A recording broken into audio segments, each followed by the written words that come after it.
Having trouble with your toggle sit-stand table? You may need to reset your table.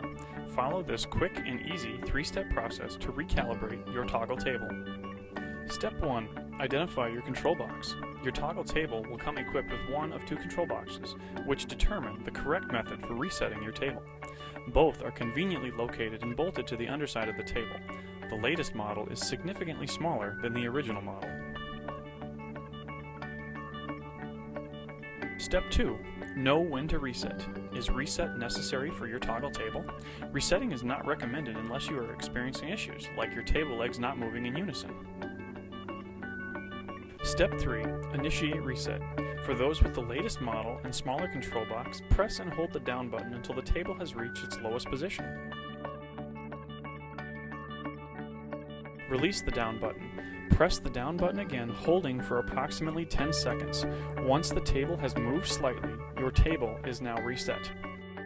Toggle tables with the original, larger control box may be reset by holding the up and down buttons simultaneously. Hold until the table has reached its lowest position.